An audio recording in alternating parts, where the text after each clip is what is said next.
The morning of January 28, 1986, was unusually cold for Florida. A bitter wind swept across Cape Canaveral, carrying with it a sense of both anticipation and unease. Icicles, like crystalline fingers, clung to the launch tower, a stark and beautiful warning against the morning chill. Despite the freezing temperatures, a palpable excitement filled the air. Crowds had gathered, their breath visible in the cold, their eyes fixed on the magnificent white form of the Space Shuttle Challenger. It stood there, a testament to human ingenuity and our unyielding desire to reach for the stars. For many, this was not just another launch, it was a special moment in history, a new chapter in our cosmic journey. On board, the 7 astronauts of mission STS-51L were a microcosm of humanity's best and brightest. They were pioneers, each one having followed a unique path to this singular point in time. In the hours before launch, they went through their final checks, a familiar routine that could never fully mask the extraordinary nature of their undertaking. Their hearts beat with a mixture of professional focus and personal wonder. They were about to leave our world behind, to float in the silent, star-dusted darkness of space. They were carrying the hopes of a nation, and indeed the world, on their shoulders, ready to push the boundaries of what was possible for all of us. The excitement was not just on the ground. It was in classrooms across America, where children huddled around television sets to watch one of their own go to space. Christa McAuliffe, a high school social studies teacher, was about to become the first private citizen, the first teacher to venture beyond Earth's atmosphere. Her presence on the mission was a powerful symbol. It told every child that space was not just for scientists and pilots. It was for dreamers, for educators, for them. The Challenger was more than a machine of metal and fuel. It was a vessel of inspiration, promising to bring the cosmos closer to home than ever before. As the countdown clock ticked relentlessly towards zero, the sense of a shared journey intensified. The astronauts, sealed within their craft, were connected by radio to the mission controllers, and, through the magic of television, to millions of people watching from afar. They were the tip of the spear, the representatives of our collective curiosity. The final moments on the launch pad were filled with a quiet dignity, the culmination of years of training and dedication. They were ready. The world was watching. The stage was set for a spectacular ascent into the blue Florida sky, a climb toward the heavens that promised wonder and discovery. The crew of the Challenger was a remarkable blend of experience and fresh perspective. Leading the mission was Commander Francis Dick Scobie, an Air Force veteran and skilled pilot on his second shuttle flight. He was known for his calm demeanor and steadfast leadership. Beside him sat pilot Michael J. Smith, a Navy captain and decorated test pilot making his first journey into space. His lifelong dream was to fly among the stars, a dream that was just moments from being realized. They were the seasoned hands at the controls, entrusted with guiding this complex machine and its precious human cargo safely on its celestial voyage. The mission specialists brought a diverse range of scientific and engineering expertise. Ellison Onizuka, the first Asian American in space, was an aerospace engineer from Hawaii on his second shuttle mission. Judith Resnick, an electrical engineer with a doctorate, was the second American woman in space, also on her second flight. She was a brilliant and determined astronaut, known for her infectious smile.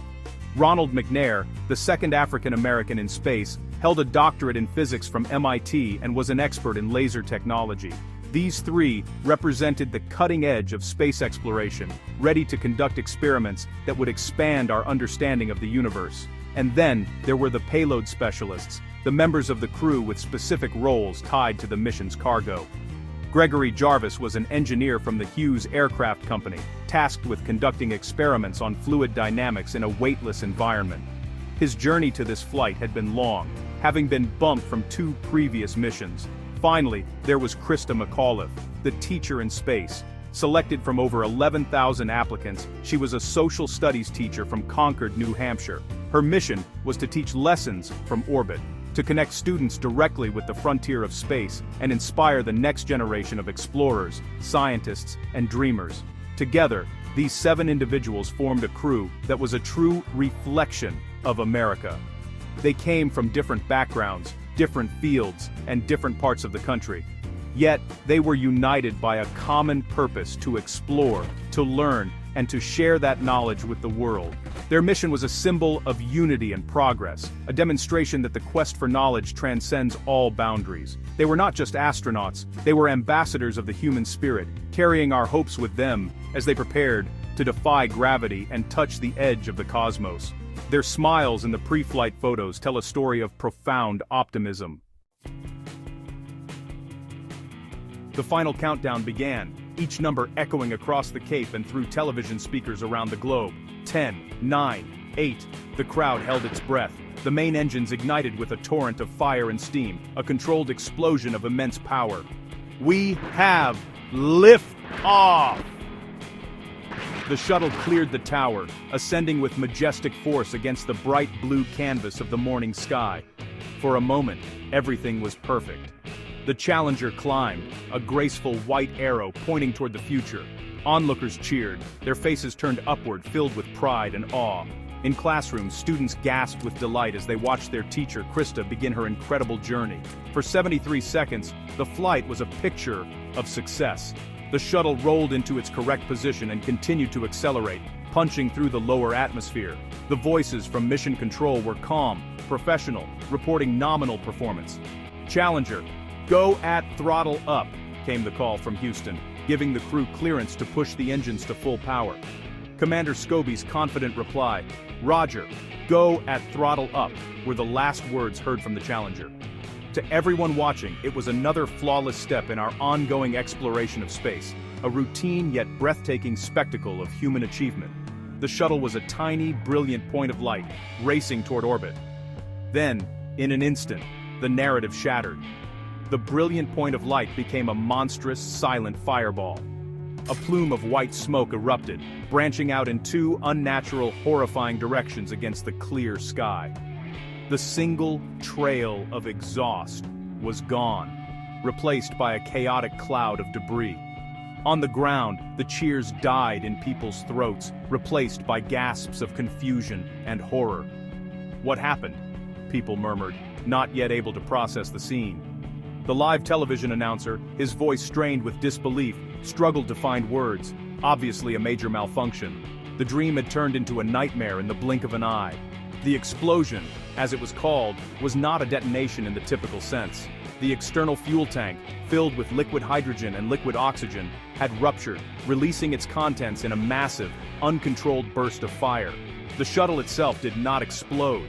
It was torn apart by the incredible aerodynamic forces as it traveled at nearly twice the speed of sound. The solid rocket boosters, now free, flew off on their own erratic paths. The crew cabin, a reinforced section of the orbiter, was ripped from the main body and continued to arc upward before beginning its long, tragic fall toward the Atlantic Ocean below. In the weeks and months that followed, investigators painstakingly pieced together the story of Challenger's final moments. The cause of the disaster was traced to the failure of an O-ring seal on the right solid rocket booster. The freezing temperatures on launch day had made the rubbery seal brittle, allowing hot, high-pressure gas to escape and burn through the external fuel tank. But the investigation also revealed a more personal and deeply harrowing part of the story. By recovering the crew cabin from the ocean floor, they found evidence of what happened to the astronauts after the shuttle broke apart. The cabin had remained largely intact during the initial breakup. The most telling discovery was that at least 3 of the astronauts' personal emergency oxygen packs, known as PEEPs, had been manually activated. This meant that after the vehicle disintegrated, some of the crew members were not only alive, but conscious and aware, enough to follow emergency procedures. They knew something had gone catastrophically wrong. Pilot Michael Smith's pack had been switched on, likely by himself or by Judith Resnick, who sat behind him. Resnick's and Onizuka's packs were also activated. This discovery transformed our understanding of the tragedy, adding a layer of profound human courage to the final moments. The fall from over 48,000 feet took more than 2.5 minutes. The loss of cabin pressure would have rendered the crew unconscious within seconds had they not activated their emergency air supplies. While it is impossible to know exactly what they experienced, it is clear they were fighting for survival. They were pilots, scientists, and engineers, trained to solve problems and never give up. In the face of an unthinkable catastrophe, they defaulted to their training, to their instinct to live. Their final actions were not of panic, but of professionalism and bravery, a testament to their strength of character even as they plunged toward the ocean. The legacy of the Challenger is one of both tragedy and profound inspiration. The disaster forced NASA to confront its technical and cultural flaws, leading to sweeping changes in safety protocols and decision-making. For the nation, it was a moment of collective mourning, a reminder of the immense risks inherent in the noble pursuit of exploration. But we also remember the 7 heroes who gave their lives. We remember their courage, not just in facing the unknown of space, but in their final, desperate moments. They remind us that the journey to the stars is paved with sacrifice, but it is a journey we must continue, in their honor and for the future of humanity.